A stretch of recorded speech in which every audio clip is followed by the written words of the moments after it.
Good evening, ladies and gentlemen. This is Brock Beard from LastCar.info, and welcome to Behind the Wall, the post-race show that comes on after the race. We're unofficially pending the results of post-race inspection. Carson Hocevar is a Cup Series winner, pulling off a dramatic victory against Chris Buescher at the finish line there in his first victory at Talladega in front of a very enthusiastic crowd, leading 19 laps on the day and pulling off a victory. A race that had a little bit of everything, as described here, nothing, then everything. Very placid first stage with the new reorganization and the longer first stage to try to curb fuel mileage, which ultimately did not work. We still saw that being a factor. To the final couple stages where the race boiled over with a massive pileup starting at the front of the field and eliminating several contenders. And then at the end of the day, still having a dramatic side-by-side battle at the end. Not quite a three-wide battle, but definitely more than what we saw out of this race last year. And indeed, again, a first-time winner. And as you guys mentioned in the chat already, a weekend sweep of first-time winners with Corey Day winning yesterday in a very competitive O'Reilly Auto Parts Series race. We'll be talking about both those races here tonight. We will also be doing the trivia section, and I'm pleased to say this is a first in a series of sponsored live streams today. We did pick up a sponsor here for this race weekend. More on that a little bit later. It's going to dovetail into our show and tell portion of this program. So we'll get right into it. Let's start with the man of the hour right now, Carson Hocevar. It was only a matter of time until he got his first win, especially from some of the breakout runs he had last year. Was very strong at Bristol until he had some bad luck on pit road. Michigan, he was very strong, wanting to win at his home track before a flat tire. And again, I know certainly ruffling feathers along the way there, certainly back to his Truck Series career and all the controversies from back then. But in the Cup Series here this year, and again, the Chili's sponsorship, he's been a great spokesman for that. I imagine they've got to be just over the moon with the promos that he's been doing for them and everything, and then to cap it all off, to be able to pull off this victory at Talladega. And what a victory celebration too. I'm a little irked that you got the people in the booth are like, oh, well, he shouldn't have done that. Like, they're only going to be doing this once and never going to happen again. Okay, yeah, it was a little risky and crazy and stuff like that. But hey, that's let's not get too bogged down in those elements there. I'm just glad he didn't hurt himself when the car bounced off the wall there at the end, and all that too. So a wonderful celebration, and definitely something that's going to be put in plenty of montages right there at the Hail Melon and everything else from there too. And the 77 car back in victory lane for the first time since the Lightning Hold race that Justin Haley scored a few years ago.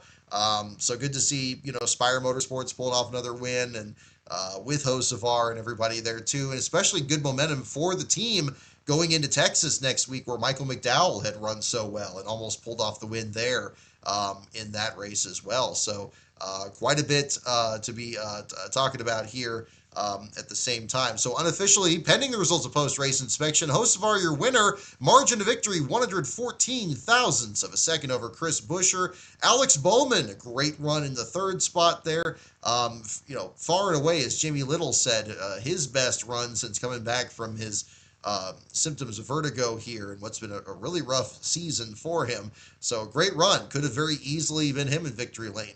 Chase Elliott, I'm a little bit perturbed with. He was about 29th or 30th most of this race. Had himself a couple of monster runs in the outside lane. Thought for sure maybe we were going to get a third groove and try to make something happen. Ultimately, instead, just pushed the same cars in front of him ahead and didn't end up being a factor. And he had a pile up there behind the pack there around where he was that ultimately eliminated Shane Van Gisbergen, Austin Dillon, Ryan Preece, other drivers collected there and dropped them out of the top 10. Zane Smith had himself a day too in the fifth spot. Great run for him.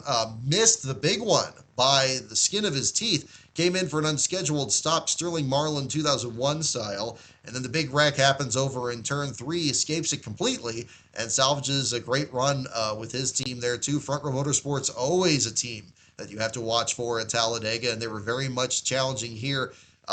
Lesser so with the 34 and the 4, but definitely with Zane this time around here. Ricky Stenhouse Jr. also looked very good, was giving some good pushes there at the front of the pack there, slipped back to the 6th spot to finish.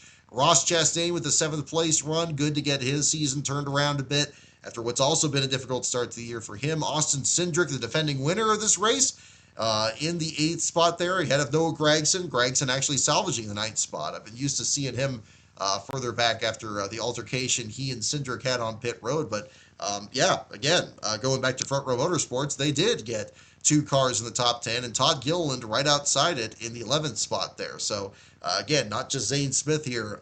Definitely correct myself on that one there. Great day for all 3 of the teams there from Front Row. And given the fact that the rack cap at the front of the field and they were right in the mix at different points there, definitely says something there as well. And then Kyle Busch rounding out the top 10 within still a half second of the leader. Had a pretty good bunched up pack there, about 15 cars at the finish there within about a second of the leader coming to the stripe there as well. But a great mix of drivers up there. Definitely made things interesting to see turn out there as well. But again, different stories throughout the field. We'll work our way back down through here. Daniel Suarez was driving backwards to pit road after the big one into turn 3. Still came back and got a 12th place finish. Great recovery for him. Tyler Reddick with a blown tire after being awarded the pole after qualifying was canceled. Still comes back and gets a 14th place spot. Denny Hamlin was out to lunch, hanging out in front of the field there, trying not to lose a lap. Some teammate organization there, trying with Ty Gibbs to keep from lapping his teammate there a second time. Hamlin comes back, gets both of his laps back, and finishes on the lead lap at the 15th spot there. So a solid run there for him. Christopher Bell, Ryan Preece, Austin Dillon, and Shane Van Gisbergen involved in the accident at the end end up running out the top 20 there. Cody Ware had a very good run here today too.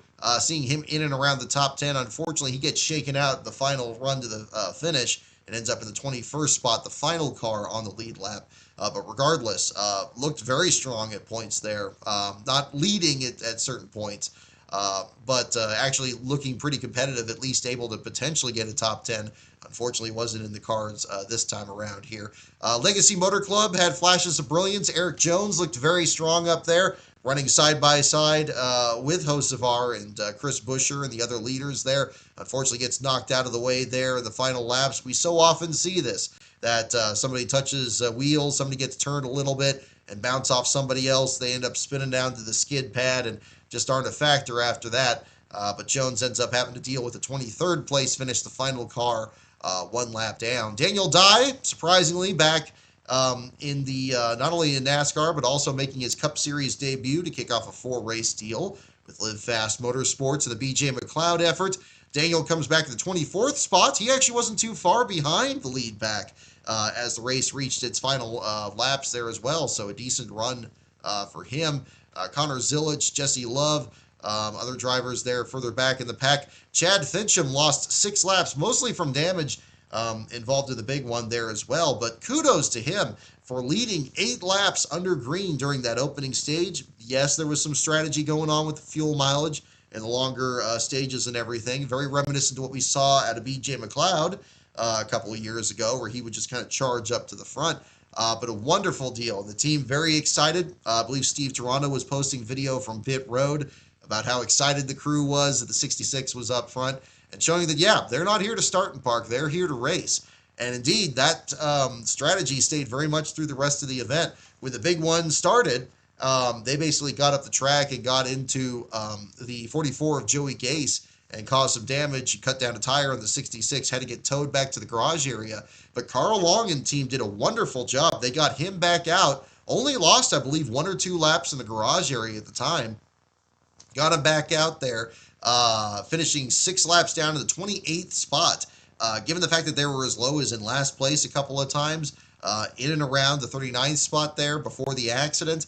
A great recovery for them, really be able to salvage a good run. Obviously would have loved to be able to be, closer within the few laps of the leader. But again, when the cars get towed to the garage area and the caution comes out and so forth, that's going to be a challenge there too. But for Chad getting swapped into that car and getting a good run there, this on top of what Casey Mears was able to do for him in the Daytona 500 and getting them into that race, A very good year for Motorsports Business Management and their Super Speedway program. That was a wonderful thing to see, and good to see them, that 66 at the top of the board, and being able to see the Garage 66 branding in the Fox Sports lineup there, showing the running order there as well. So very exciting at the same time, too.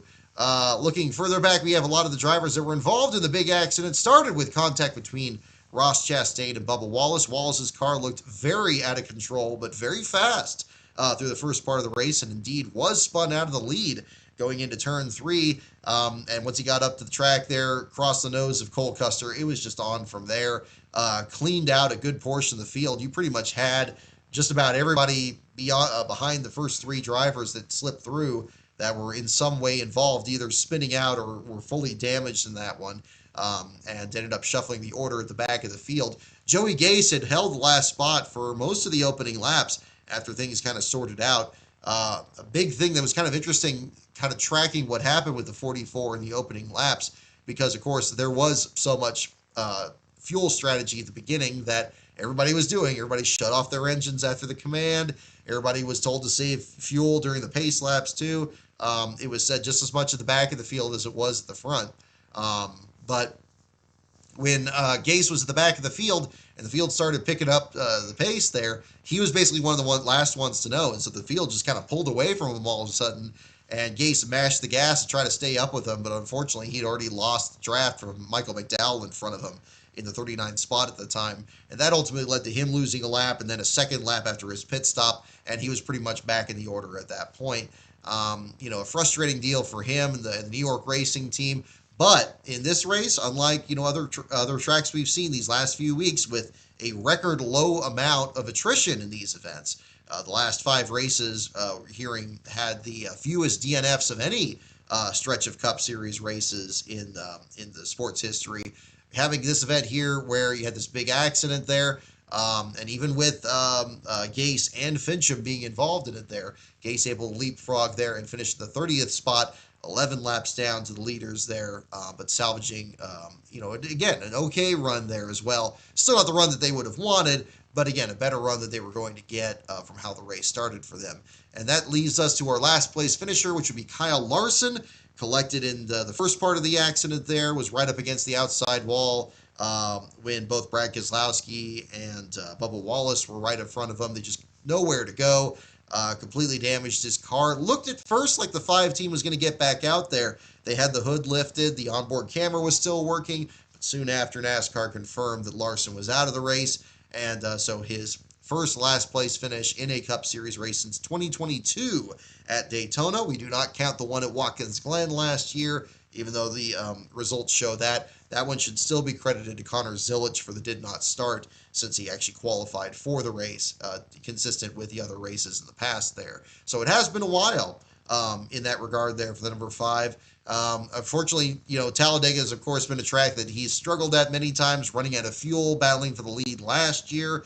And then, of course, the other race where they had the cover over the radiator that wasn't removed in time and then blew the engine a few laps in. That being during his 2021 season was the last time that the number 5 finished last at Talladega. But that being the story here as well. So your bottom 5, Kyle Larson, Joey Logano, Cole Custer, Ryan Blaney, and Bubba Wallace, all of them involved in the big accident, and the only 5 to be immediately eliminated by the accident there at the same time. So again, kudos to a lot of the teams that got back out there. Brad Keselowski, Josh Berry, Ty Gibbs, although unfortunately got involved in another accident, William Byron, and again, Joey Gase and Chad Fincham, many other drivers back out there climbing back into contention. The garage area went from a ghost town through the entire first stage and well into the second to suddenly just a complete maddening zone. I can't imagine what it was like back there for people covering it, and kudos to the folks that were getting some great shots of the tow trucks coming in and bringing in some of the crews there at the same time. So that was definitely an interesting aspect of it here. But most of the best elements of this race were towards basically the second half of the event. The first half was definitely troubling because, especially given comparisons to the O'Reilly Series race that we saw yesterday, where there was hardly a dull moment in that one, fuel mileage definitely still very much as much of a factor. I mean, this These changes in the stages did not really change anything in that respect. Right from the start, you had people going even slower than they had been before, going what 20 or 30% throttle at the back of the field. There was discussion over the radio on Van Gisbergen's team during that opening part there, saying they were going about 70%, but again, they were down to like 20 or 30%, and it just was a situation where they just weren't going as fast as they could have there. And I don't know what the solution is. At this point, you pretty much can't just have NASCAR come in there and just tell them not to do it, because of course it's an element of the competition and they're going to try to outthink each other. And I honestly haven't thought it being as big of a concern, especially at places like Daytona, where there is such more of a handling issue there, and the prestige of the Daytona 500 as well. I haven't really minded it as much there, but at these Talladega races where, things get so strung out and it takes so long and stuff. It's unfortunate because it's definitely not the same thing. You don't get a grasp at all about who actually has the best car and who's making decent enough moves and who's practicing and positioning themselves. And then on top of this, we don't have any practice out there, so they have to use the race as practice to kind of figure things out, but then nobody's going to be actually trying to strategize up there because they're also saving fuel. It's just a bizarre, absurd situation. I would think that maybe just having the race not have stages at all would probably fix the issue, because you would have potentially a race like the 2001 race where maybe it goes caution free and you don't want to lose a lap and you don't want to, be that much behind on your pit strategy or anything, or you're just going to get left behind. Maybe that would be some kind of a solution there, but it's definitely one where, like we've seen in some of these other tracks, that it's really been harmful to the competition there, at least the first portion of it there. I mean, it really was a tale of two races in this one. We had one where just absolutely nothing was happening, no attrition.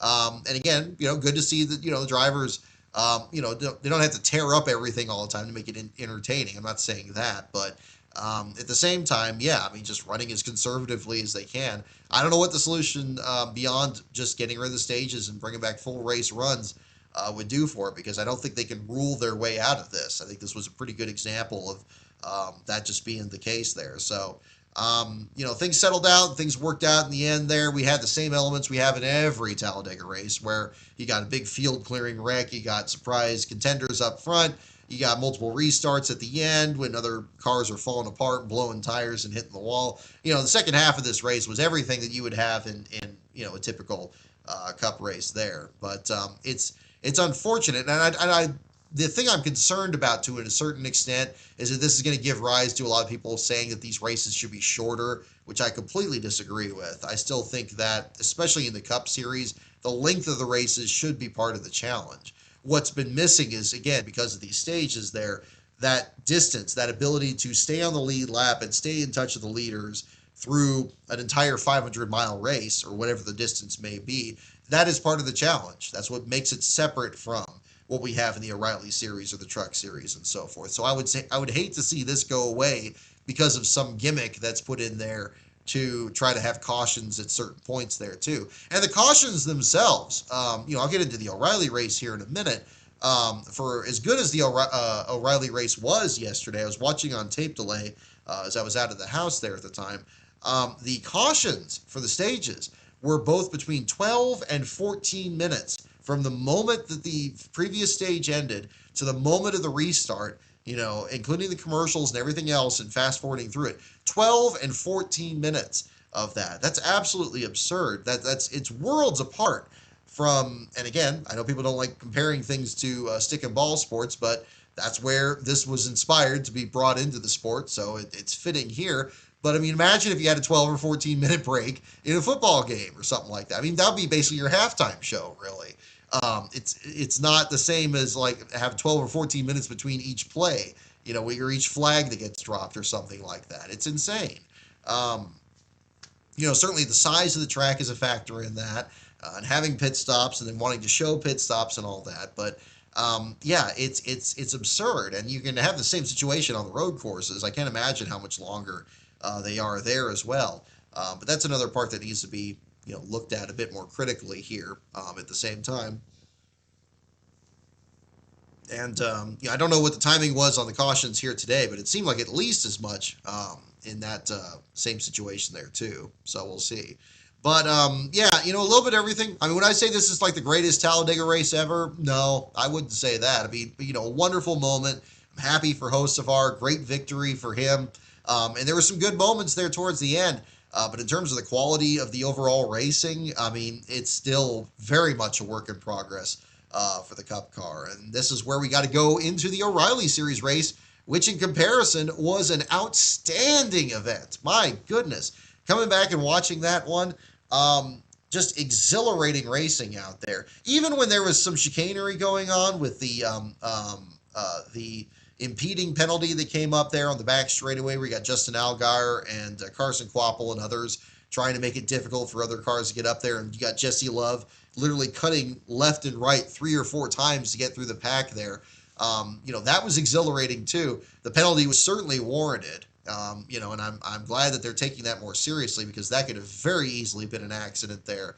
But I think the disadvantage that part of the field discovered very quickly was how good of a car Jesse Love had in that. I know Jesse wasn't the race winner, that it was Corey Day, but much like how Nick Sanchez looked in the Atlanta race earlier this year, when I was just watching it on tape delay coming home, I'm like, man, Jesse Love's going to win this thing again, and it's not even going to be close. He was so aggressive out there with those blocks and those moves he was making. It was thrilling to see, like actually able to actually race these guys, and people sliding each other up the track and everything. Guys like Allgaier and stuff getting up there in turns 3 and 4. And the several close calls, people banging fenders and bouncing off each other there. One of the most physical races I've seen there since at least 2004 on the Cup Series side. And this in an O'Reilly Series race, just phenomenal there. I mean, I hate that the caution came out at the end and froze the field at that time. And I certainly hate that, of all things, Sam Mayer, who spun out from the second spot in the last 10 laps, latched onto the back of the lead pack, got back up there, was leading, coming around there to the checkered flag, and then gets contact from William Sawalich, who was a lap down, and spinning him out into the inside wall. I don't blame him one bit for being frustrated. That would have been a phenomenal recovery. That would have been right up there with Bill Elliott coming back from the 2 laps down deal in 1985. Just an outstanding run. I mean, there were so many wonderful stories through this field in the O'Reilly Series race. Some of them turned out much better than others. But again, it was a thoroughly entertaining race, and really showed just how, people are always wondering, when people are complaining about the Cup Series package, and especially on the super speedways, the common response by detractors is always like, well, what do you want? What does that even look like? And I think you could pretty well point at the O'Reilly Series race and say, yeah, like this. You want there to actually be actual competition at every moment. You want it to actually look like they're actually competing against each other. And, I can't be too critical of the booth that Fox had for this race here. They were clearly trying to work with it, and that's just part of it. I mean, I said this about in the video I did a while back, talking about the Martinsville race a couple years ago, where like nothing happened in it. You just got to work with it. And I think probably the best way to do that is kind of go into driver storylines and building on things throughout the season. They still seem kind of afraid of doing that. I don't know why. They even still couldn't resist themselves from kind of doing the whole punching your ticket thing when Hocevar won. It's like, punching your ticket to what? It's like, okay, well, as a Cup Series winner, it's like, all right, let's, set the rhetoric aside there. But again, that's all ancillary stuff. I think that when it comes to the booth and they're trying to keep things interesting and showing what's happening in the field there, they have to do that. They can't just be sitting on their hands saying nothing just because everybody's running at 20% out there in the Cup Series field. But what you want is you want a race like yesterday, where the CW booth, my goodness, they were so animated, and rightfully so, with Adam Alexander, Kligerman, and McMurray there. I thought they did a phenomenal job keeping the action. And I thought the way it was presented was even really good. The camera angles were better. Somebody pointing out the way that the light flashed off the windshields of the cars in turns 3 and 4 was wonderfully shown. It was incredible. I don't know, it was just how much of that was just circumstance and how much of it was just how that worked out that way. Yeah, probably one of the most fun races I've seen in a very long time, and it was right up to the end. And again, wrecks happen, and unfortunately this tore up a lot of equipment. But attrition was very light other than that, even in that respect here. And it shows that the race doesn't have to have a bunch of big wrecks. It needs to have really good close quarters competition. It's the ability of these drivers to get as close as they can to each other and as close to wrecking each other as possible without doing it. That makes it the best. And this, I think the Saturday race was a perfect example of that. So other stories throughout the field there. Parker Retzlaff coming back to the race that he finished last in when we were covering the event last year. Comes out and the Viking Motorsports team gets another top 10. Could have been a double top 10 for the Viking Motorsports team. Unfortunately, Anthony Alfredo got caught with a penalty towards the end that dropped him out of contention there. But a team that looks very strong. And Austin Green with a top 10 on the super speedways. A driver that you typically associate with his road course prowess. And this is very early portion of his career and now his first full-time season. Phenomenal job that he put together in a former colleague racing effort there too. So good deal for him. J.J. Yaley, the only Ford in the field, gets almost in the top 10, finishing the 11th spot there for the Hettinger team. Leads 2 laps. Austin Green led 5 laps. Great performances out of both of them. We so often see Brennan Poole in contention here. He was up front briefly getting a 15th place finish there as well. Good for them. But definitely some hard luck there at the same time. I mean, the wreck at the end, when you had the big pile up, and I know Ryan Sieg was in the middle of it there. It was Sieg and Jeb Burton that basically started it in the outside groove. I think everybody just kind of scattered and overreacted when Sam Mayer got turned, perhaps expecting he was going to spin right back into traffic. And it just seemed like right at that moment, things went 4 and 5 wide up there, and they just ran out of room. And he just had a big pile up, and the log jam was right there with the 27 and the 39. And it was just on from there. And I'm just glad the drivers are okay. Harrison Burton in particular had a real brutal hit there, which ruined a great run. Probably the first great run we've seen out of the Sam Hunt Racing in general this year. Certainly out of the 24 team this year. Harrison was right in and around the top 10 most of this race. Unfortunately, doesn't have really anything to show for it after the accident, dropping him back to the 27th spot there too. My goodness, other competitors that were up there. Patrick Emmerling got a return to the third RSS Racing entry, gets a 16th place finish there. So that's good to see there after he was up in the mix there back at Daytona a few months ago there as well. Again, William Sawalich had unfortunately a rough day. Of course, the incident with Sam Mayer sucks. I think in that case there, should Sawalich have taken the run and tried to jump to the outside? Yeah, you could be critical of that. Should Sam Mayer have come up and tried to, block that run when he did? Well, you could probably blame him there too, because clearly there was contact once he made that move, and then it just sent the 41 around, and that was just the end of the day there too. Again, I would attribute that just as much to hard racing, especially for how fast Mayer's car was, getting back up through there, trying to pull off the victory, almost being able to do it, and then it just didn't quite work out there too. Have to give a kudos to Natalie Decker. We didn't see anything from her the entire race. She was not a problem the entire event. Everybody being very critical of her, and understandably so, after the incident she had with Sam Mayer back at Daytona, being a late, basically had the wreck, and a few seconds later she comes on the scene and just plows into him. Yeah, it was absurd, and hopefully other stuff has happened behind the scenes to make things, better for her there. And to prevent something like that from happening again. And indeed, she finishes the race under power in the 33rd spot. Not a great finish, but finished the race. A good start. That's closer to what she had with the Mario Gosselin team at Daytona a few years ago.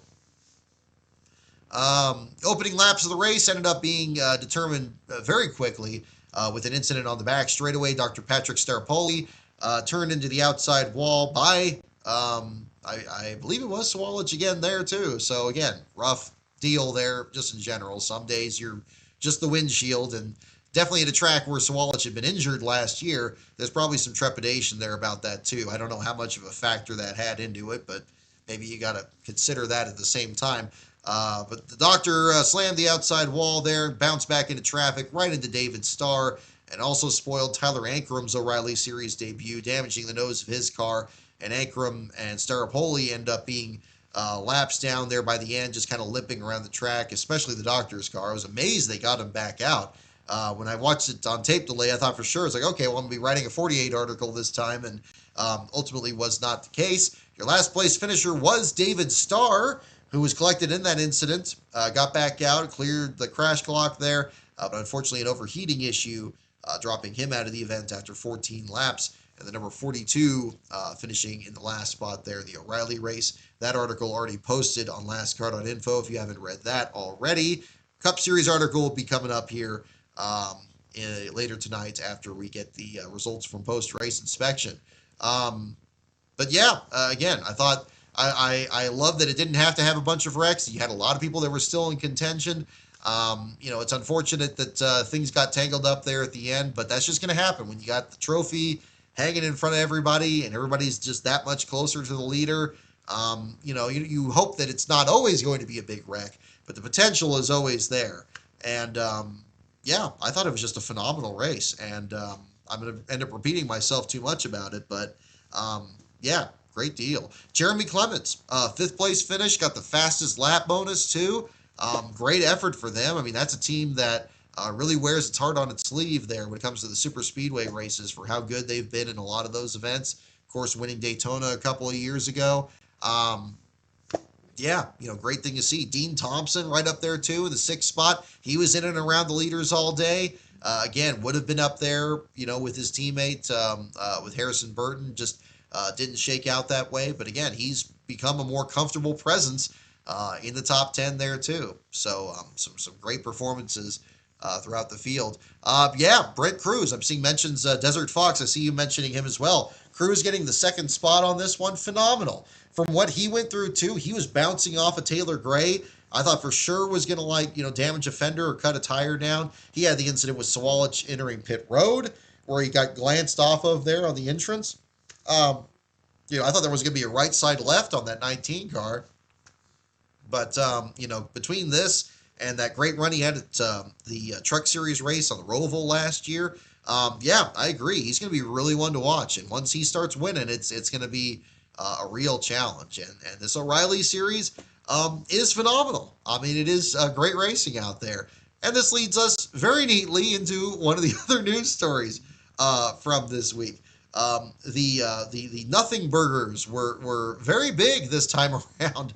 But Kamikaze Games already did a great video on this, and I'm sure he's not the only one here that was discussing all this, all the absurdity about the future of the O'Reilly Auto Parts series, about exploring the options about, hey, let's make this a series for crossovers and maybe EVs and maybe all this other stuff and all this, anything that's just not what they're doing right now, which is extremely popular, which is, getting great ratings. I don't usually care too much about ratings, but in the CW one, it's a great measure of it. I think that's just as much a credit to this fresh and modern take they're taking on broadcasting these races, the professionalism they've had, that they've been notably better than a lot of the other broadcast partners have been lately, certainly better than Fox has been.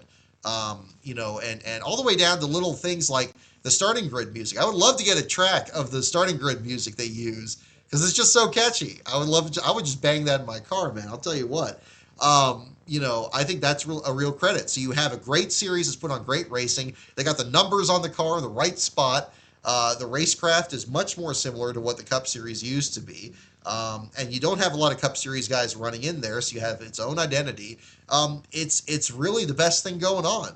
And that's still so surprising to me because, again, growing up in, the era that you always hear about with the O'Reilly series or back in the Busch series era, when you had the series regulars like Mike McLaughlin and Randy LaJoy and those guys covering that, of course, in 500 days. I didn't really watch those.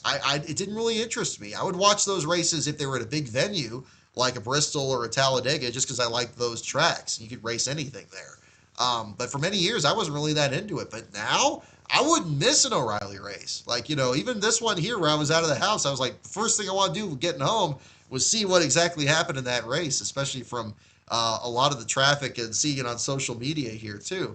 So to think that that needs to be fixed in any respect is just absurd. I mean, I get it on the cosmetic level. I mean, as with most of these ideas that NASCAR has, it kind of sounds logical on paper, much like the playoff system, I'm sure it did.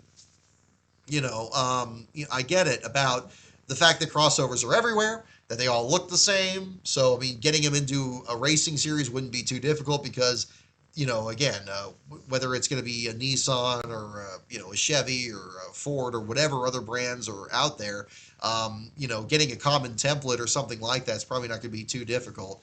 Lastbro, for example, has always had the idea about having a minivan series in the sport. And he always liked the idea of having to be in a mid-engine car so he could slide open the side door and work on the engine. That was always kind of his thought. I'm kind of worried somebody at NASCAR is pinging his phone and actually coming up with this SUV thing instead, or this crossover deal instead.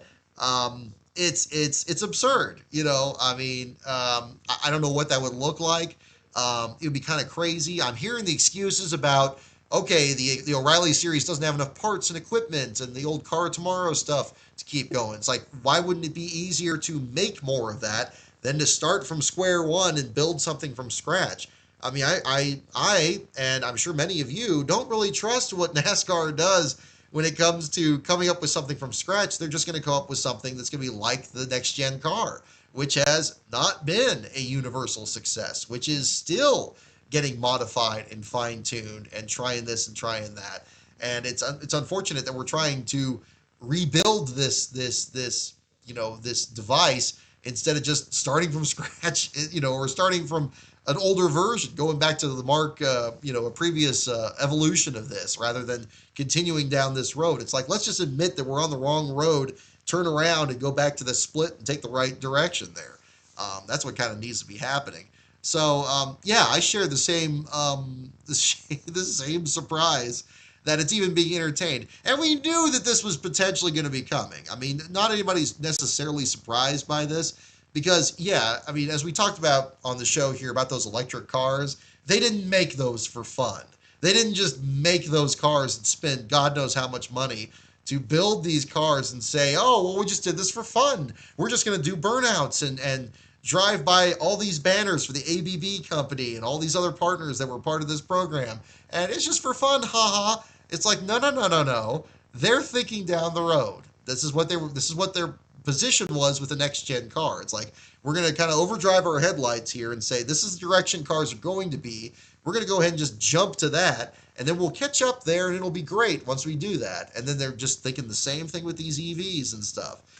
Even though the market is going away, I just watched videos on Zach Rios' channel, a great channel on that one, that was summing up all these people that, consumers out there that have bought electric cars, that have had buyer's remorse because the infrastructure is not there, because the range anxiety hasn't gotten any better, and because nobody wants a car that's as reliable as their phone. I wouldn't want it that way.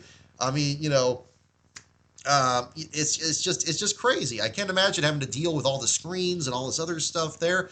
There's enough of that in gas cars these days, and it's just not the same deal. I mean, the talking about the crossover part makes a little bit more sense, but again, is it really the simplest solution where if it's just a matter of we have this thing already, we just need more of it and more resources to keep that going? It's got its own identity. The O'Reilly car has never been more different than the Cup Series or the Truck Series than it is now. If it's successful, I would just keep going with it until it isn't.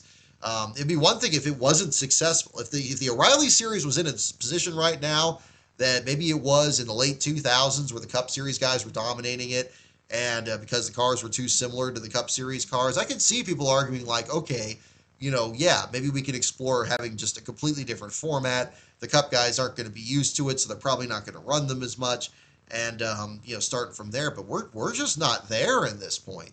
So that's another thing that needs to be kind of looked at too. And again, it's we've heard about the pitch, and I'm seeing the comment here as well from I'm Rusty OK here as well. I mean, Formula E didn't replace Formula 2. Very true.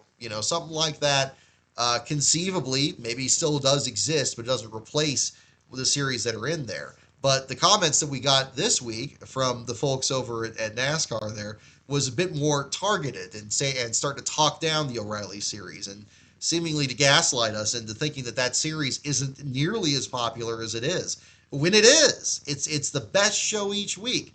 And you're saying it doesn't have enough of an identity. And, oh, it's not what it needs to be. It's like that's crazy. That's crazy. So I don't entirely understand. I don't know where we're going with that, but I think their best idea would be to just keep it going where it is now. The O'Reilly series is wonderful, and whatever they can do to keep that going and keep this this in this direction, the better. And there's probably some resentment that the O'Reilly series has been getting more popular than the Cup series. I'm sure they want the Cup series to be the biggest draw and get the best ratings, but that's going to require some massive changes. It's going to require changes in how it's presented, in how the cars operate and how they race, and yeah, I mean it's going to require a lot of work that they're still doing that they haven't fully accomplished yet. And yeah, I'm sure they're working on it, but how long is that going to take? The Cup Series is the draw, and yet we've had all these elements in there at play that it just have changed the culture of the sport so differently, and changed the racecraft of it so far from what NASCAR was. Again, just kind of take the same page that they did from when they had the Labor Day race at Fontana. And then that was just kind of going away and not being as interested. And then just take a step back. It's like, maybe we should take some inspiration from the past and maybe kind of go back to, I don't know, whatever Gen 6 cars they have left over for the Cup Series, not the 550 package or anything, but, something from before, something that's not done by, a compromise, something that's not done by that. Just saying, okay, look, this isn't working. It's like we tried. We've attached everything we can to this. We've tried every kind of thing that we've taken off of this, and it's just not working. It was a fine effort, but just not where it needs to be. It's disappointing with the next gen car. It's not the same as the car tomorrow, where admittedly, you hear from guys like Dale Jr. and they talk about how the adjustments they had to make to their racing style, they had to just completely start over with the car tomorrow. Like, anything that they learned on the old car, they had to just kind of throw away because this was just a whole different ball game. In a relatively short time, and it wasn't just cosmetically, they actually got that car to be a really, really good race car.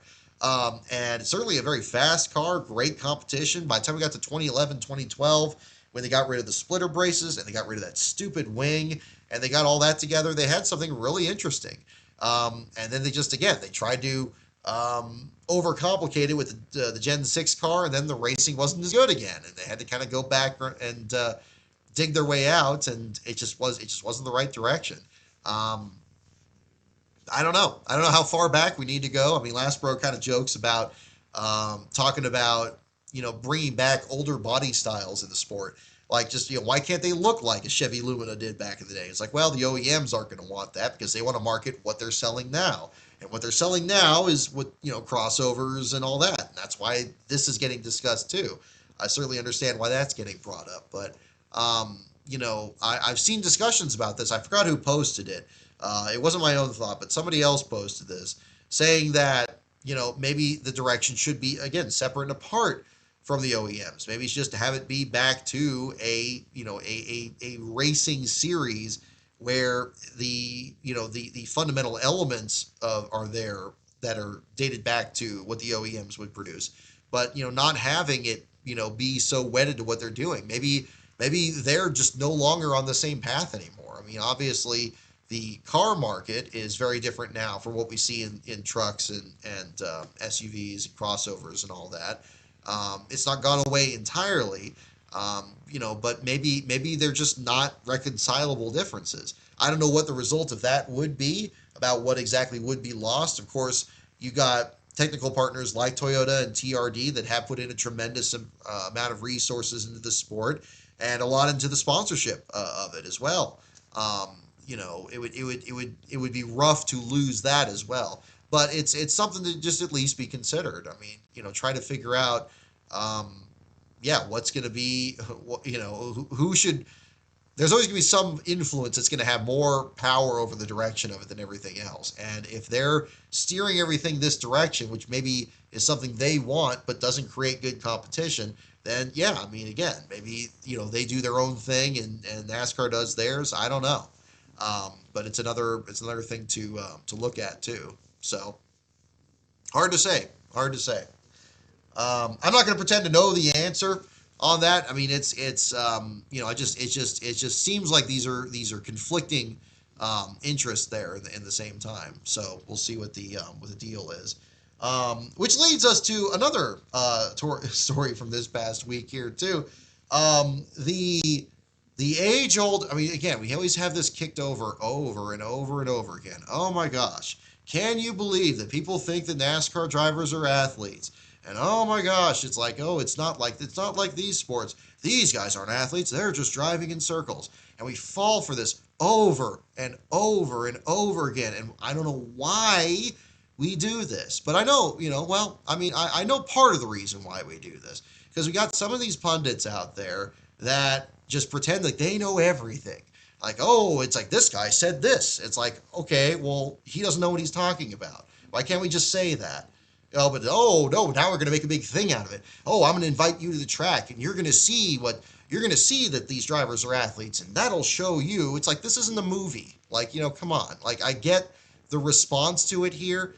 But guys like Stephen A. Smith, that are out there, I don't know the man personally. Maybe he's a great guy to hang out with or something like that. But when he just clearly doesn't know what he's talking about, can you just ignore it? Can you just be like, oh, he doesn't know what he's talking about? But, oh, he's this guy. I have such a problem with, and it may sound silly by me saying this on my show. Trust me, I understand the dissonance there with that. But when you got guys like this, you got your Dave Portnoys and your Pat McAfee's and your Colin Cowherds. You got all these guys and they always have the same thing. Like, I'm right about everything and I know all this. And it's like, everybody has blind spots. Everybody. They're just going to, they're not going to be right about everything. I'm not going to be right about everything. What I try to do on this show is I try to just talk about what I know about, or what I can lend something to. And if I don't know something, I'm going to tell you. It's like, look, just like now talking about this SUV thing. I don't know what this right solution is to that. But I'll be interested to see what direction it goes. Everybody's got these blind sides with it, and they shouldn't be taking all this stuff as gospel, and it certainly shouldn't even be considered as news.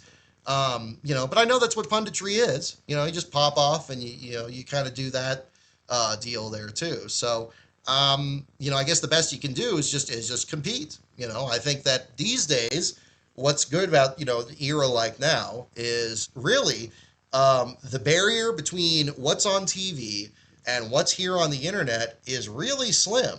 All these guys, they got podcasts now, and that puts them in the exact same bin as everybody else. Everybody here that's, like me, talking into, camera that they're setting up at their house and doing their own show. And yeah, we're, everybody's as flawed as anybody else. But, but of course, there's always that element about like, oh, we're going to say this and it's going to get so many hits and it's going to get so much attention. It's going to be, no, that's just not necessary. But we got these people out there and they're always going to be stirring this stuff up. And the reason they're going to keep doing it is because we get the same reaction every time, and there's this thing in this sport where we get hung up on that part of it there from people who clearly are not engaging in any kind of good faith debate. Maybe they get a free ride in a car or something like that, and they're going to come back on their show and, maybe they'll pay some lip service or something to it, but they're going to still be like, and then maybe a year later or something, they're going to be talking smack about the sport again. Who are we trying to convince and get into the sport? What are our intentions here? That's kind of the thing that I always come back to. I think the sport is great on its own. It's either you're into it or you're not, and I understand why people aren't into it. There's certainly sports I'm not into that a big part of the world is into.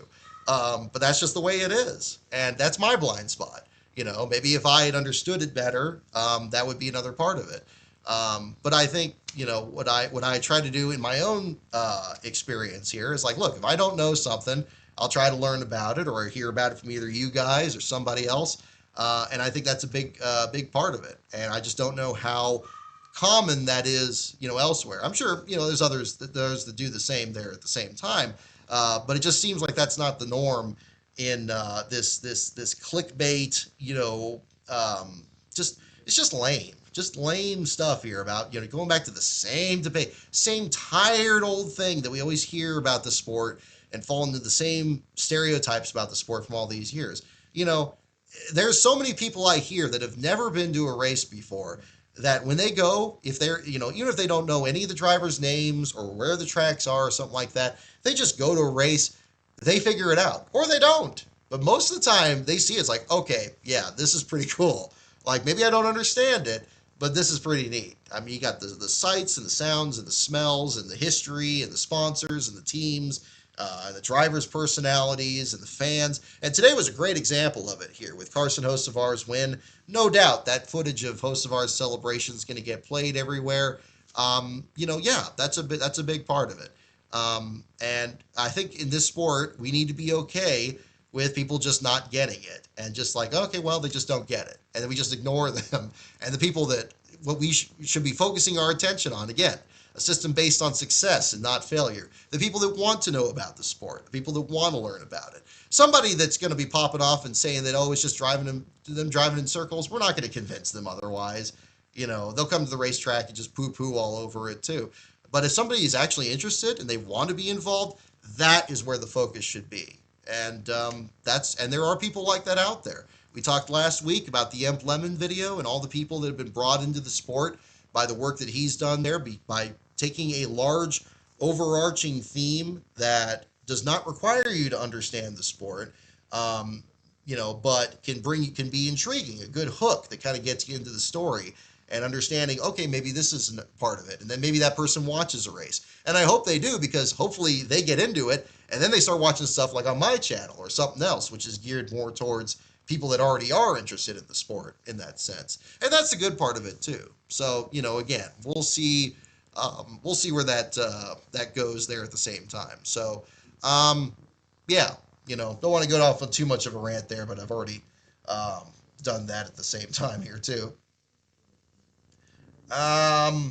Oh yeah, and in other news, Jim France stepping down from NASCAR, and Steve O'Donnell being promoted into that position. Again, as to how I feel about it, Steve O'Donnell's an interesting figure. I mean, on the one hand, you got his interviews from Phoenix where they're saying we're never going to step away from playoffs. We're never getting away from playoffs. It's going to be that. And now we got this chase format and all that had to be done to kind of convince him. I appreciate him going out and being more visible in the sport, certainly more visible than Jim France has been. And being on the podcast, what was it? He was on Door Bumper Clear this last week, right? I haven't seen the full thing, but I saw that he was on there.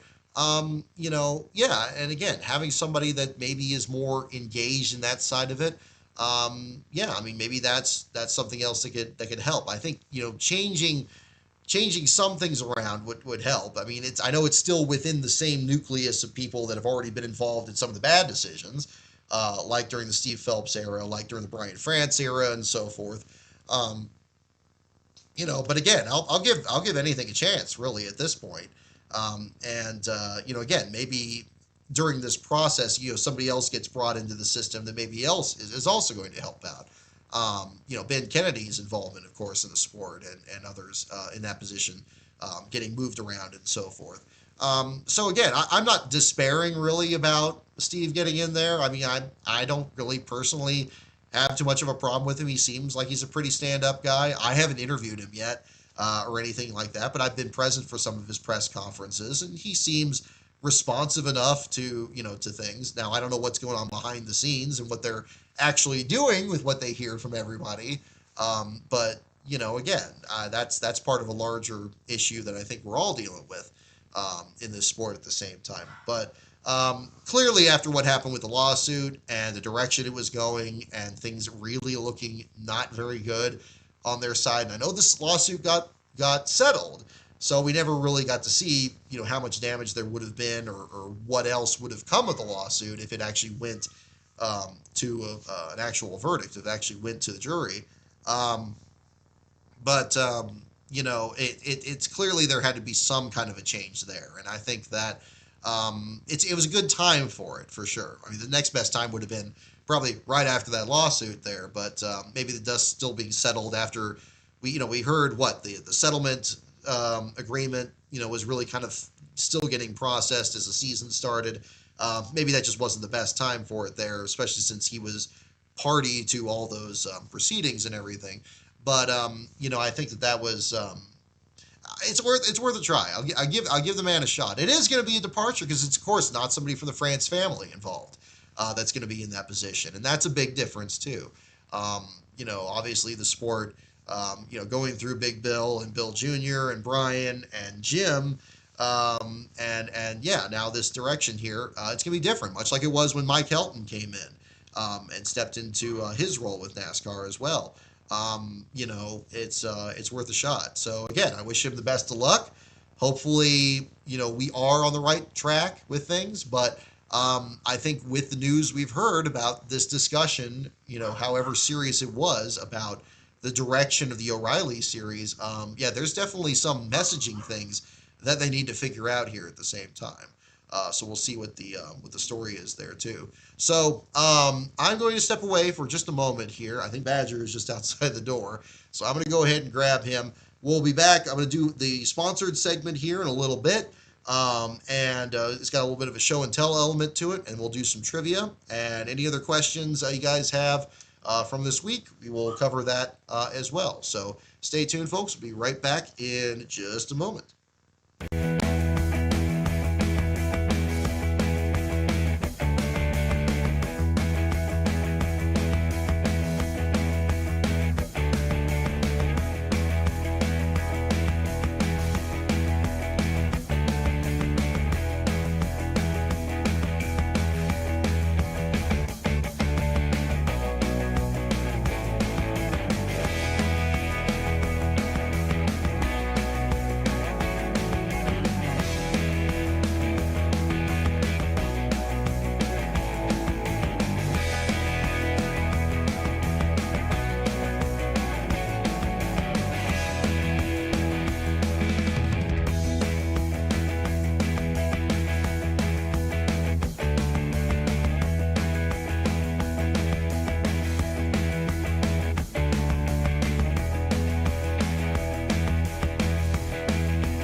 Okay. Whoop, hang on. Camera's pointed the wrong way. Let's get that steered back around.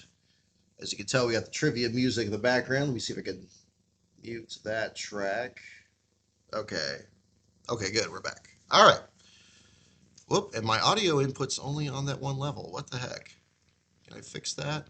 Done this whole show and I did not get my audio adjusted right. Well, that's okay. We will push forward regardless. Okay. All righty. So, with that, I did mention at the top of the show, this is a sponsored program, and this is about the time that we're going to get into that as well. We'll tilt this back up. Still a little cattywampus here. There we go. Try to make that a little bit better. So, this show here, it is not it is not a video game or any of that kind of stuff here too. It's actually something very relevant here to racing here at the same time. I want to give a big shout out to Kevin Schwarz, a longtime ARCA correspondent, and to HIE Publishing, who reached out to me about promoting some of the books that Schwarz has published here, including this one on the history of the 1991 ARCA Supercar Series. Very relevant with this weekend. I know we haven't talked about the ARCA Series race. I didn't watch the whole thing live there, but obviously some big storylines from that race there as well. But yes, I brought out this here, and you can see it's got a picture of Bill Venturini here, the champion from that season, and autographed by him on the cover. Kevin has done a tremendous job here in covering stock car racing and ARCA in particular. I read his book on the 1992 championship about a few years ago. I might have showed it on here. I know I had a copy of it a while back. But what's great about it is that he both had a great firsthand coverage at a time that the ARCA series didn't have a lot of its races even broadcast live. There was a good portion of the schedule that was like that. But also, here's a picture of Kevin here in the back interviewing Dave Weltmeyer there as well. Yeah, he sent these over, and I want to just kind of show you a couple bits here of this, of just the level of research and attention to detail that he has on this. It is a race-by-race chronicle of the 1991 ARCA series here as well. And for example, those of you who are Racing Champions diecast collectors, you may have questions about the existence of Greg Trammell. You may remember hang on, we're out of focus here. Let's bring that back in. There we go. Greg Trammell, who was driver number 18 car that was produced in diecast. Well, he has the story of said driver right here. And there he is, getting his first ARCA win. I believe it was in Atlanta that year. Yep, in March of 91. And there's that number 18 car there as well. And so you got like examples from that. You will see as well that this was in the 1991 season. So you got a lot of the classic paint schemes from that era. Here's a good, let's see, there's a couple great sections. There's one I was looking at here just the other day. Yeah, he just had a whole series of cars. If you're really interested in stock car racing history, and especially in ARCA, where I am still brushing up on this a bit more, we have our ARCA correspondent, Ben Schneider, who's done a wonderful job covering both the West Series, East Series, and the National Series here as well. But I'm a bit more of a newcomer. I remember some of the Frank Kimmel era and all that. But this here, look at this. You got a whole selection here of paint schemes that were run in various races. Pictures that he's collected over the years, many of which from his era there. We got features on Bob Schacht here as well that I featured on the in one of my videos here as well. And this was a really exciting era in the sport because, as you remember from Andy Belmont's interview in features on the website here, this was a time where there wasn't a big difference between the Cup Series and the ARCA Series. Had very similar rules, and a lot of times Cup drivers that didn't qualify for Cup races would qualify for ARCA races. And indeed, if you look at this page here that I just showed, if you notice, you may have noticed when I first showed it here, where is it on the page here? Yep, there he is. There's J.D. McDuffie's number 70 Pontiac, the exact same car that he ran at Watkins Glen in 1991. This being run at Michigan in June of 91. This was around the time that he was working with his team to actually try to qualify for some more races. Just made a couple races in the summer Dover, Pocono, in Michigan. Um, and yes, it was a difficult time in his career there before what happened at Watkins Glen. But when he missed some of those races, he was invited to actually compete in these Cup Series races, these ARCA races as well. So that would be another one there too. Thank you, moderators, for handling the chats there as well. So we'll have that. No, I do appreciate that. Um, I'll show you kind of some other sections in here too, little bits there. But it's great behind the scenes coverage, and I think the real strong suit are, you got some of these races that were still broadcast on ESPN at the time, certainly for Daytona. But then you have other ones that were at smaller venues, tracks like Flat Rock and Elko and Toledo, that are covered here at the same time. And the coverage is just as strong. There's coverage at Heartland Park, Topeka, when Ken Schrader competed in that race. And a great look at some of the venues from back then. Let me see. There's another really good section here. We got a feature on Ben Hess here as well. It'll just pull you in. Like, I've always been a big fan of Greg Fielden's work. He does very similar work to this in the Cup Series and his 40+4 series that chronicles racing from one year to the next. But here we go. Here's an example here of other paint schemes on the dirt tracks here. I believe this is the Illinois State Fairgrounds. And you got some of the dirt track racing cars that were run back then. So again, an interesting cross section here of different teams. And he, of course, has a promo here for his his YouTube series here as well, Supercars TV. Mentioning this, if you recognize this logo here as well, you'll see his videos on there. He did a recent interview on Mike Wallace that he was sharing there as well. But again, he's published about, I believe, 5 different books at this point. Excuse me, in his career, and all of them tracking on a big focus on ARCA, but some on the Cup Series there as well. But it's HIE Publishing that you'll want to check this out and see some of these stories that he chronicled here as well. So, and again, wonderful full color photography and features on drivers like Bob Keselowski, of course, father of Brad and Brian Keselowski. Again, Bill Venturini, early part of Frank Kimmel's career, I believe, was in here as well. And just little stories that happened in between. So this is one of the books that he published. I think this is his newest book that he has in his library. Again, the 1991 ARCA Supercar Series.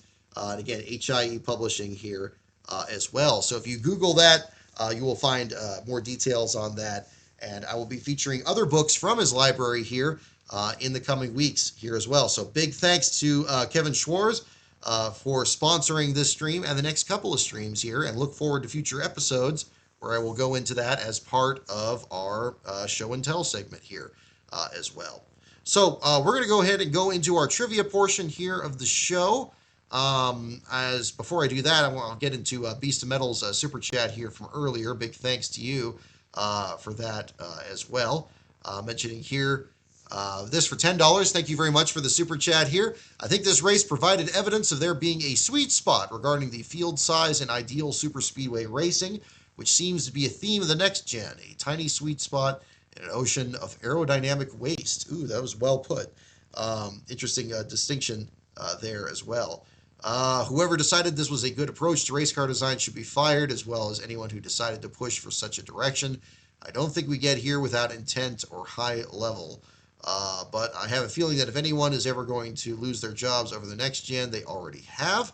Again, I suspect this goes very high up the chain of command. Well, I mean, certainly people high up in the sport had a hand in this. I think part of this was circumstance as well. I don't like blaming a lot of this on exterior forces, but clearly when COVID hit, I think a lot of this was rushed, and we saw the negative effects of that in the crash testing, and then what happened with Kurt Busch and Tyler Reddick and others during that very turbulent 2022 season. And we were very lucky that that year wasn't any worse than it was. But yeah, there are issues with this car.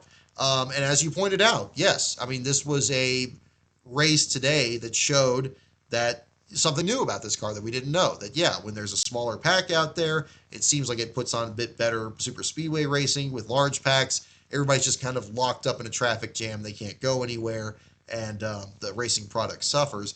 And yeah, it shows that we are still learning new things about this car now, even these many years later. And how many of these issues can be fixed from learning more things? Or should we just cut our losses and go back to a previous generation of car? Or go in yet another different direction that's, I don't know, maybe more conducive to this? I don't know. And again, I have no problem saying I don't know in that respect there, because there's a lot of technical aspects of it there that, that need to be worked out. But it is a worthy concern, for sure. Bowser Jr., thank you for your super chat here as well for $5. Interesting seeing how the difference in track wear has affected the product on each super speedway. Also want to apologize for my absence. No apology needed. And I have been getting your tweets as well, by the way, here about your updates on last place finishers and other series here as well. I got yours on Marc Marquez here about the MotoGP event in Spain. Crash on lap 2 while running in the second spot, so a brutal reversal of fortune there as well. But yes, interesting seeing how track wear has affected the product on different super speedways, certainly. We just had a picture just this week showing how many of the seams have been painted in there on the surface at Charlotte Motor Speedway. Seems like it wasn't that long ago, to me at least, that we were talking about the new repave there and the levigating and all that other stuff. But here with Talladega, maybe not necessarily the same product that we see. And of course the fuel mileage element, throwing a monkey and throwing a wrench into this as well. It's just kind of a different deal to work with too. But kind of a tricky situation. But it does seem to change by track by track. I mean, older surfaces perhaps a bit better with this car. Newer surfaces, it's just even like we saw at North Wilkesboro. Is tricky. That makes passing really tricky. I hope we get a good race there in July. I would have loved to cover it. It's just too close to what we were already planning on covering here in June. But I'm very hopeful we get a really good race there, at least a competitive, very physical race there, because it's a wonderful track with a wonderful history that's perfectly tied into the bootlegger history of the sport, and Junior Johnson and Benny Parsons in particular being a big part of that history. So we'll see what the story is there. But again, thank you, both of you, for your super chats here as well, both Bowser Jr. and Beast of Metal there as well.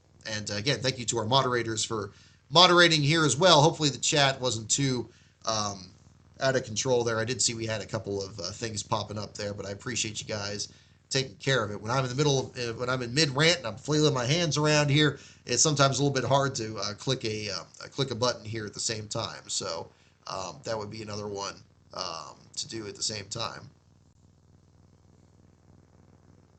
Let's see here.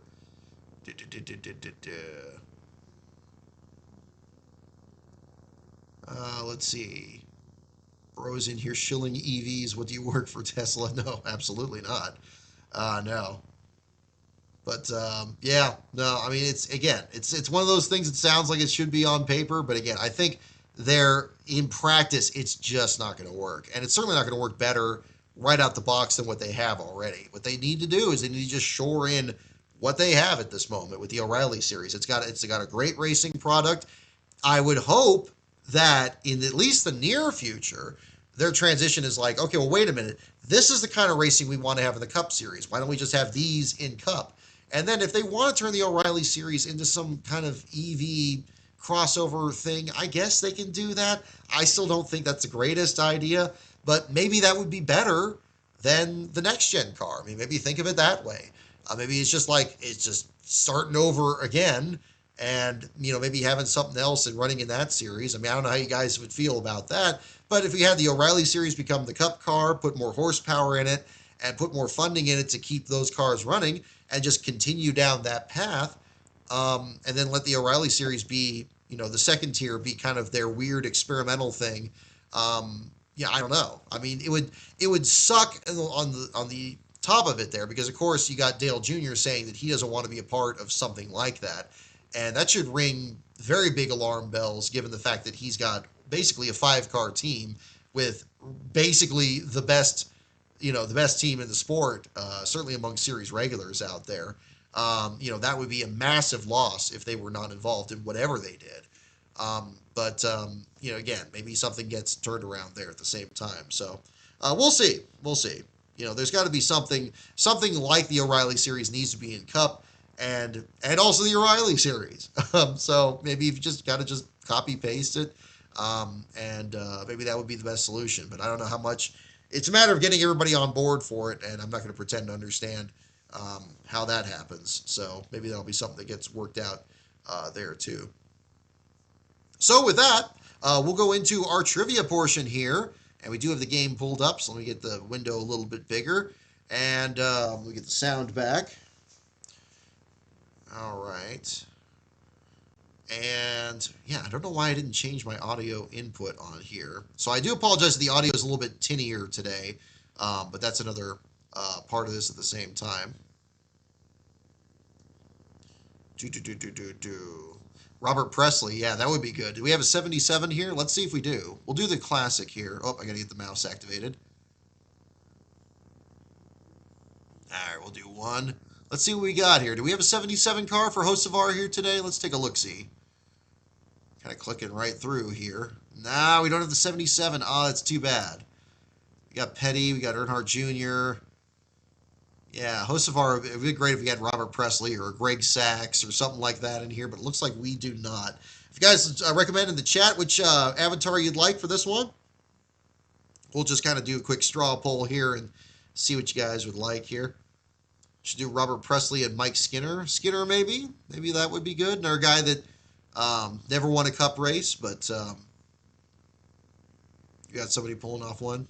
I apologize, you got the sound skipping here a little bit, but we'll do that too. Yes, don't forget to turn the timer off. Thank you. Let me do that while everybody's picking that. We'll take the timer turned off. Let's see. Can we do that? Oh, we got to get the advanced settings. I think we got to go past this menu to get the advanced settings. So we'll return to the game here. But thank you for the reminder.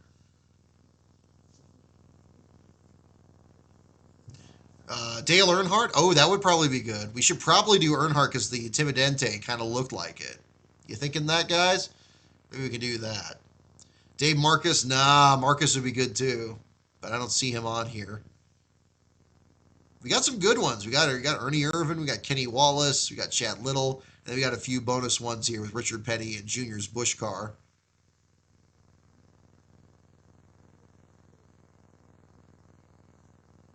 Yeah, we should do Dale Earnhardt. I agree. Okay, let's do Earnhardt. Let's do it. Let's do it. Oop. It's a 76-foot Hatteras boat, a Bass boat, a Learjet 31A, and a King Air 200. Well, there you go. Boom. Let's do it. I'm with you. All right. All right. Now we can take the timer off. Okay, here we go. There we go. Advanced gameplay. Timer length. Give me unlimited time. There we go. We don't need any stages. We don't need any stage racing here. I need some water. I don't mean to talk myself hoarse here in the first part of the show, but we had a lot to cover today.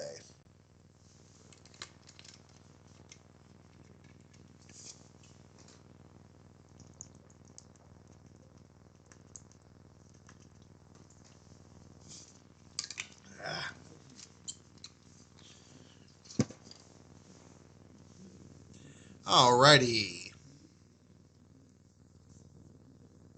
76-foot boat. It's a hell of a coincidence. Yeah, very good point. What is this ROM called? This is the game itself is Trivial Pursuit NASCAR, and the ROM is PCEM. I used that with that there. And big thanks to, again, there was a, oh gosh, which YouTube channel? There was a YouTube channel that walked me through it. I mentioned it on a previous show. You'll check out the first episode of this, and it'll show that there as well. Rainidius, thank you for your super chat here as well. I like EVs, but I don't want the O'Reilly series replaced with them. But the idea of a separate series that runs on short tracks or in stadiums or domes appeals. Well, that would be an option. Yeah, if we expand to a fourth series, that would probably be the best option if they have to do this. I know that, legitimately, yeah, do we really want them to do it? No. But if they have to do it, that would probably be the way to look at it. All right, here we go. Let's get a question in here, folks.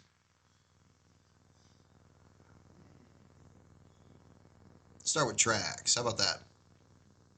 All right, here we go.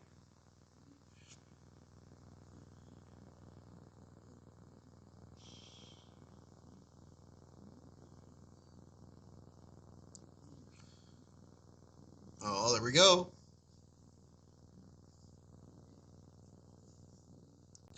What 17-year-old won the 1998 pole in Nashville in only his second Busch start?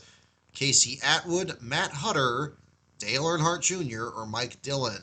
Go ahead and put in the answer. We'll do the answer instead of the number because I know some of these answers are numbers in other questions here, and we don't want it to be too awful confusing. Ooh, somebody got the pick of the team, the Lockamy Racing number 28. Look at all those picks for Atwood. All those picks for Atwood. Let's see. Boom, you guys too good. Ooh,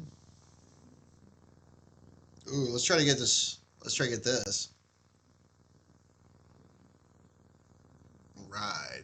Okay, we're going for a wedge here.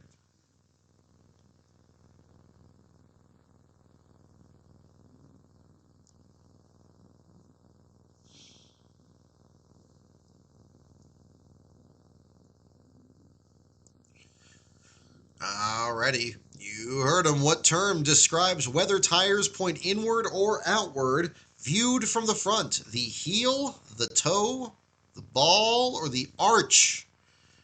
Got all the foot terms here. Heel, toe, ball, or arch is the term that we are looking for. By the way, I'm pleased to say that I've made a lot of progress on the next produced video for this channel on the Slender U Figure Salon's history in NASCAR. I've been posting updates to the Patreon this week, and I would love to get it done next week. I think we'll make some good progress here tonight and push that into tomorrow. It depends on a couple of factors here, but I think we're getting close on that. So produced content coming back to the channel here very soon, and I got a couple scripts that are closer to being ready here as well. So in the meantime, the answer to this question, I see a lot for toe. Let's go toe. There you go. That's a wedge. Eli Gold has given us a wedge. I can.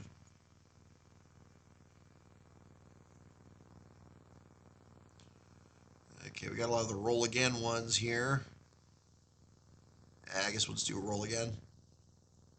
All right. Boy, he just wants to move us to... Let's keep rolling. All right. And our pits question, sure. Tow car. Yeah, there we go. All right, our pits question.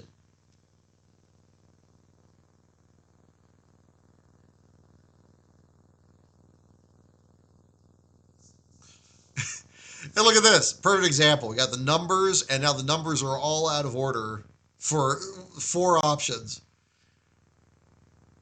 1, 2, 3, and 4 are 4, 1, 2, and 3. That's clear as mud here. So definitely write which number you would say for how many times are Winston Cup engines used in races before being rebuilt.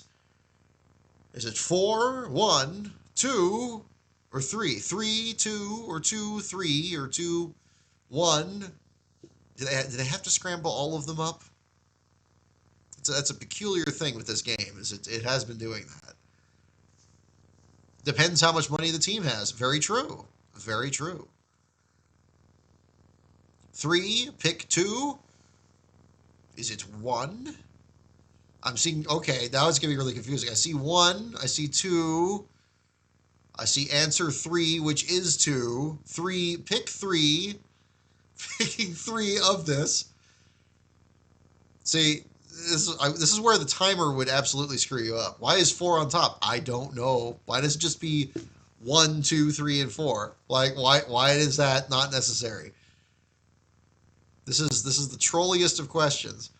All right, 3 meaning 2, or do we want 2 is 1? I'm gonna go with 2 is 1. How about that? There we go. Oh, thank goodness. That was an ordeal. Okay.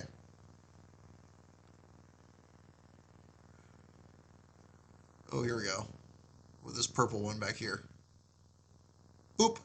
Moving one. Alright, see how tricky this one is.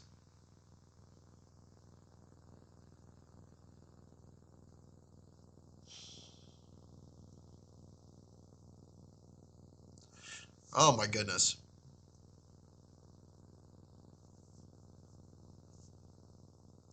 This is Dale Earnhardt Sr. I remember how much that 2000 CBS thing in Daytona 500 says like Earnhardt and then Junior. And it was the two different things. But this one says Senior here. All right, well, that's awfully specific. So who keeps track of this? Don't look it up, whose 1997 Winston Cup winnings were exactly $12,605 more than Bobby Labonte in 97. So it might just be the next person in points, might not, might be a couple of positions. We don't know the difference between points positions now, do we? But we do know it was ahead of Bobby Labonte, so it would have to have been somebody ahead of him in the 97 points. Whose 97 Winston Cup winnings were $12,605 more than Bobby Labonte? All right, I see a few for his brother Terry. We see some for Jeff Burton. We see Dale Sr. I don't think anybody's guessed Bill Elliott yet. I don't think Bill Elliott ranked ahead of Bobby Labonte in 97, so I get where you're going with on that. I'm not sure if Earnhardt ranked ahead of him either. And Bobby Labonte was pretty good in 97, wasn't he? Had to factor in contingency winnings. Bean Boy, you're complicating it. But that's a very good question. It could. It could. Boy, I don't know. I mean, I'm kind of down to Terry Labonte and Jeff Burton.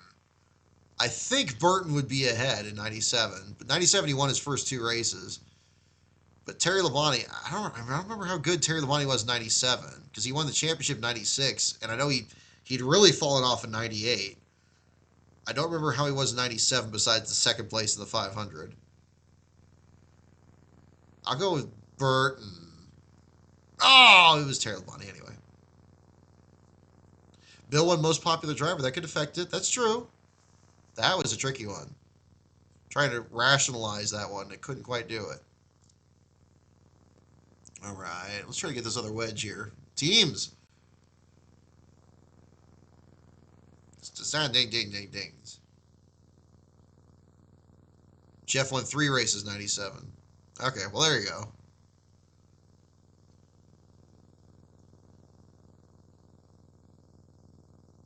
Ooh. Oh, my goodness. This is specific.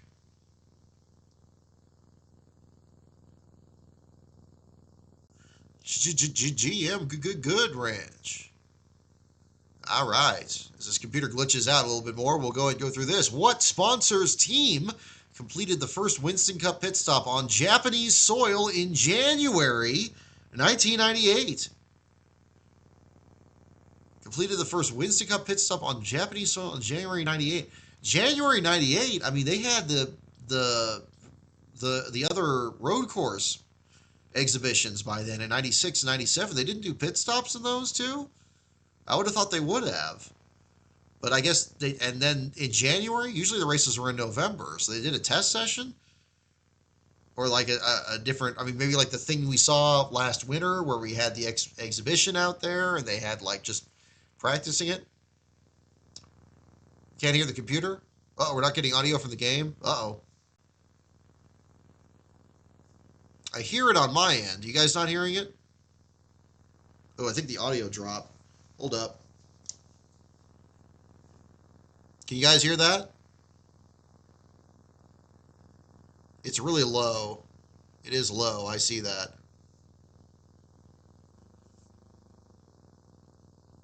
Boy, it doesn't seem to budge that much. I don't want it to be too loud on my end. Let me know, anybody in the chat here, if that sounds any better. Nope, negative. Okay, that's not good. Yeah, turn mine down. Turn that up. Let's try this.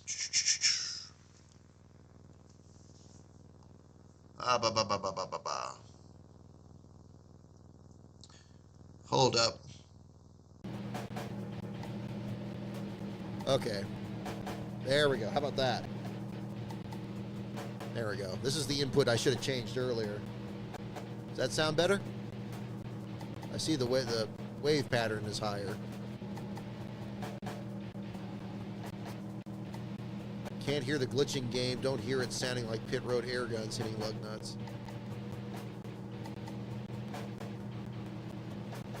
Perfect. Can hear it now. Okay, good. Sorry about that, folks. I did have it on my... It was on my wrong input earlier, and I was just kind of pushing through it, but yeah. Okay, good. Good. All right, yeah, see, it's glitching big time. Okay, back to the question again. What sponsor's team completed the first Winston Cup pit stop on Japanese soil in January of '98? Yeah, but my voice is lighter? Okay, yeah, something went sideways there. Yeah, there's something with the input here. I'll bring the mic closer. Maybe that'll be better. I don't know what this one does. I don't know what that level is. I don't want to mess that up. All right, here we go. DuPont, Miller Lite, McDonald's, or GM Goodwrench? All right, let's see.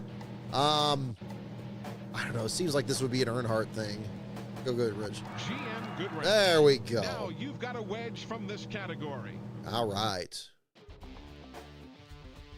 Take another turn. We're gonna do that. Hang on. Let me check the. Do we have a call on inspection?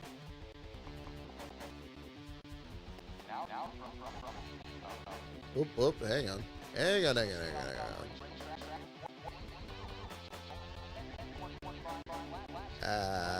Where'd it go? Ooh. To see a picture of Cody Ware's car and how trashed it was after the finish. No wonder he ended up dropped that far back. He got wadded up there too.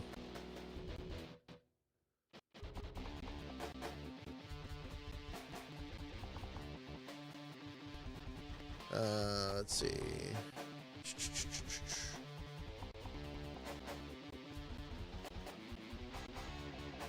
Let's see.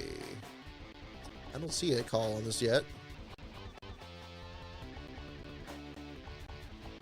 All right. Gosh, it's down to like 60% here, so yeah, I'm afraid the sound is a little rough here too. Let's see. It's gonna show. Checked and released. No, I don't see anything on there. Okay, so we'll just shrink that down. Try the Dente spray. Yeah, there we go. Okay, here we go. All right, back to the game. Select a category by moving to one of the highlighted tiles. We'll do it here. Boom. Okay, here we go. Yeah, nothing on there either. How many of the top 25 NASCAR Winston Cup drivers of 1997 were born in the 1970s? Ooh, we got a number 4, question. 3. And it's out of order again. 2. Oh, God. Okay. How many of the top 25 NASCAR Winston Cup drivers of 1997 were born in the 1970s? 4, 3, 1, or 2? It's that whose line is it anyway thing again. 1, 4, 2, 3, 3, 1, or 4, 2.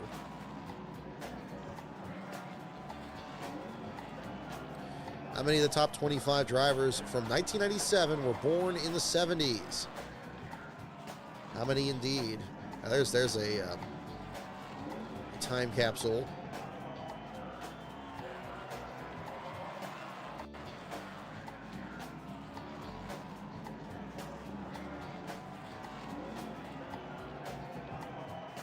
All right, see choice 4 for 2. I see a couple for 3. I see a lot of 3s.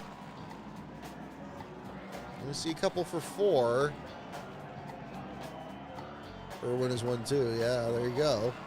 But is he top 25? Because he only made a couple starts. We'll go with 3. 1. Just Jordan. Okay. Top 25. That's the part that made it tricky. Move to any highlighted tile.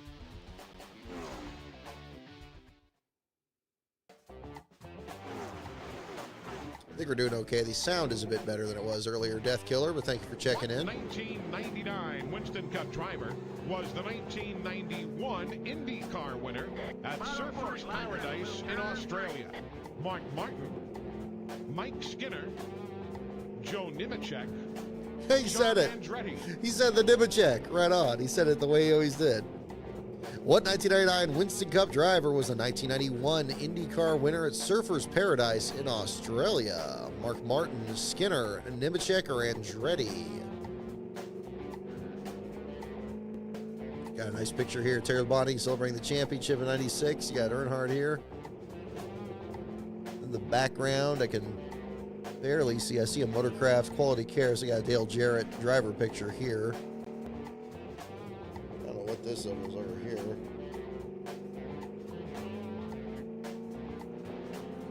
It's racing with people like Nigel Mansell. Well, there you go. Well, it looks like a lot you got Andretti, so. John Andretti. There we go. Got a picture of his Martinsville win there. You can keep going. First win for the team since Johnny Rutherford in 1981. I did not know that, Bowser Jr. There you go. I think you're going to like my next video here, judging from that answer. Move to any highlighted tile.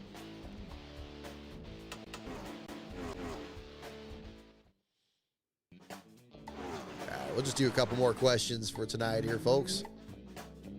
What year did Capitol Hill host a Salute to Women in Motorsports? Oh, okay. 1997, 1991, 1995, 1993. Well, we got a great shot of Talladega in 99 here, it looks like. You got, looks like Stewart and Bobby Labonte up front.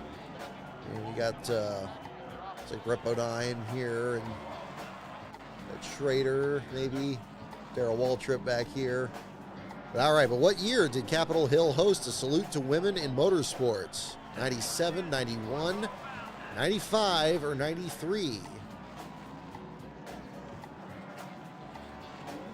I always hear Capitol Hill. I always imagine a literal hill, not almost flat ground there. All right, seeing a few for 95. Seeing a few for 93. Austin P. Foster. Don't think I'm going to be coming to Indianapolis. I would love to, but I'm not sure about this year. Maybe next year. We'll see. That's one thing we're looking at. I'd love to be there at the event. I haven't even been there as a fan yet. I'd probably do the fan experience probably first time, but we'll see. I need to get a bit more brushed up on my IndyCar awareness. But thank you for the heads up, Austin. We watched Driven after this. We were just talking about Driven before the show tonight with the Speed Racer re-release. There were some murmurings about re-releasing that movie. All right, what year did Capitol Hill host a Salute to Women in Motorsports? 97, 91, 95, 93. I'm seeing a lot for 95. We'll go with that. 1997. Oh, 97. Figures it wouldn't be in an election year. Joe, you never crawl. It's true. Well, if you were in my Patreon at patreon.com/lastcaronbrock, I actually do have a commentary track for Driven that I have there too. So if you watch Driven, it will still be a watch-along experience there for that. So you do have that. All right. You can move to any highlight. Just inch forward. I love these teams questions. Let's get some more of that.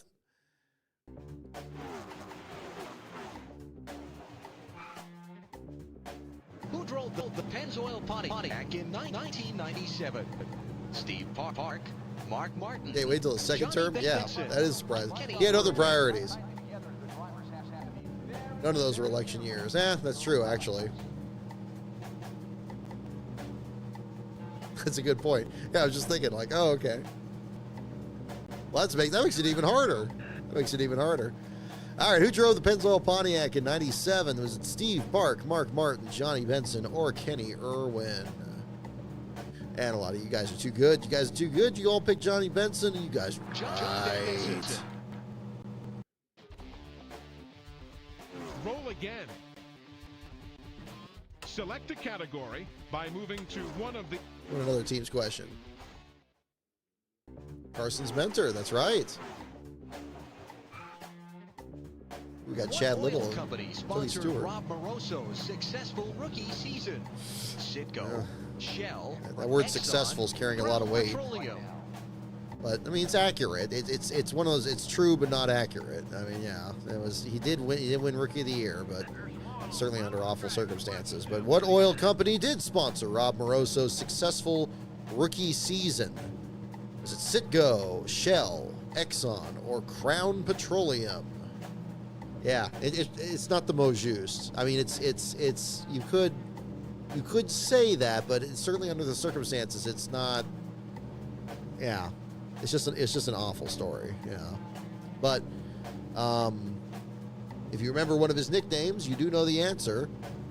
Citgo, Shell, Exxon, or Crown.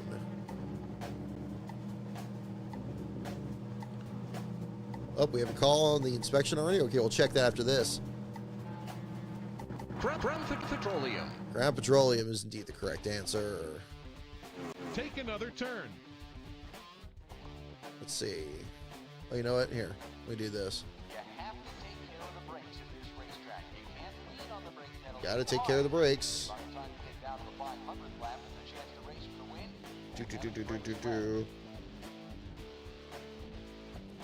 Park Cruise. There it is. Yes, indeed. Tech is clear. This is now being called 1 minute ago on Parkhurst's page. Tech is clear. No issues. Hocevar is the winner. Busch and Smith's cars to R&D. So Kyle Busch and Zane Smith's cars in the top 10 to R&D. Hocevar as well. We'll do one or two more questions here, and then we'll wrap up for this evening. Let's go ahead and spin the wheel and go there. Category by moving to one of the highlighted tiles. You can keep going. You can move to any highlighted tile.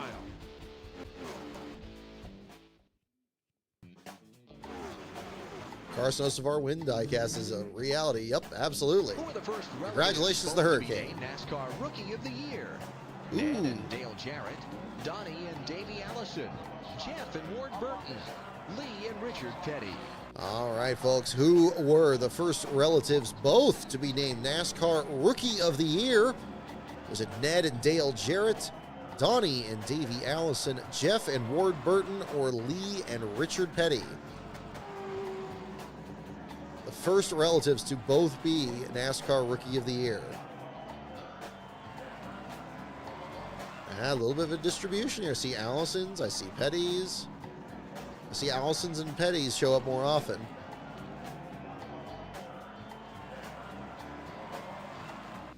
I don't remember if Ned Jarrett was Rookie of the Year, and I don't think Dale was. Jeff and Ward Burton competed against each other in '94, so they shouldn't be it. So only one of them could have won. Yeah, Donnie and Davey. Donnie and Davey sounds right. Davey certainly was, and I think Donnie was. Donnie and Davey Allison. There you go. You guys are too good. Roll again.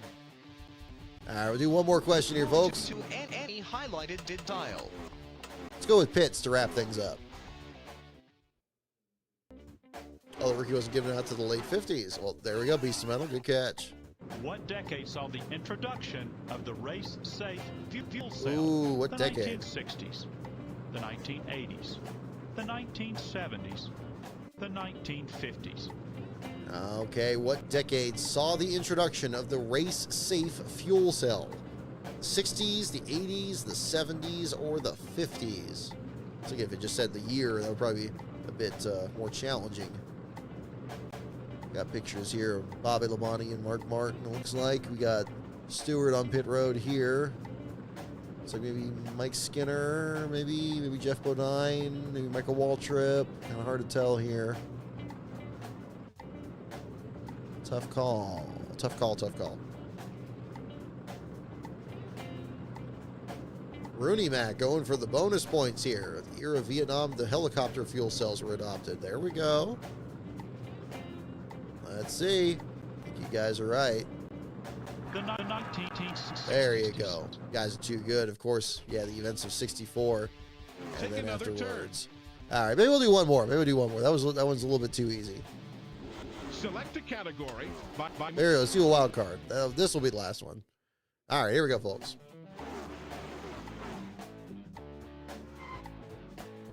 What movie monster was depicted on Terry Labonte's car at Charlotte in 1998? Ooh, this is fun. Frankenstein's monster, Godzilla, Jaws, King Kong. Oh no, this is fun. I love these kinds of questions. Okay. No bonus points, but that's okay. If there's no bonus points, there's no point deficit. So there you go. What movie monster was depicted on Terry Labonte's car at Charlotte in 98? Was it Frankenstein's monster, Godzilla, Jaws, or King Kong? Kudos to the editor to put Frankenstein's monster. That's a we read that in high school. That was a common that's almost a meme at this point.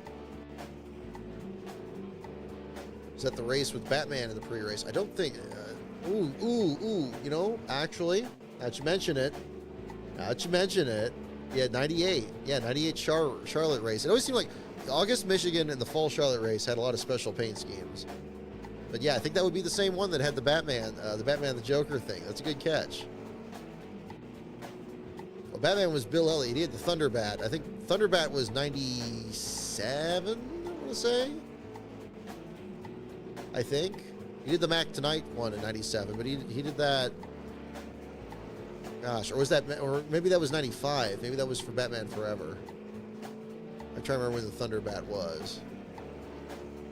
I mean, that would have been his first year with McDonald's. So that would make sense. I think that's when Batman Forever came out. Yeah, I think you're right. Yeah, Thunderbat was 95. Okay, that makes sense. Yeah, 97, they probably focused more on the Mac Tonight thing. All right, Frankenstein's monster, Godzilla, Jaws, or King Kong? Seeing a lot of guesses for Frankenstein's monster. Frankenstein's monster. It's funny hearing the MRN voices saying Frankenstein's monster. That's definitely, I think that's a good one to end on here, folks. So here we go. Whoop. All right, well, there we go. All right. So we will switch back to, come on, mouse. There we go. There we are. Alrighty, well, that will do it, folks. There, no sound for you still on the trivia. Okay, yeah, no, I just muted it then, so it's already stopped the sound there. So yeah, okay, folks. Well, that will do it for our trivia section tonight and for our show this week. So congratulations to Carson Hocevar for pulling off his first Cup Series victory in dramatic fashion today at Talladega. Kyle Larson will be your feature on the lastcar.info website later tonight. So again, the Patreon is patreon.com/lastcaronbrock. My Twitter feed is at lastcaronbrock. Stay tuned for another video coming to this channel. I'm I'd say probably about 80% complete on that. I would love to get it out this week, at least to the Patreon members, $5 and up, before it gets released on YouTube. So more content coming in the near future. Our next show will be coming next Sunday after the Cup Series race at Texas. We will talk about the first of 5 consecutive triple header weekends through the month of May. And this will start things off with action in Texas, the return of the Truck Series after a couple weeks off, the O'Reilly Series, and the Cup Series, and we will talk about it all on this show as well. So thank you so much, everyone, for tuning in. Have a wonderful evening and a safe week, and I will see you all next time.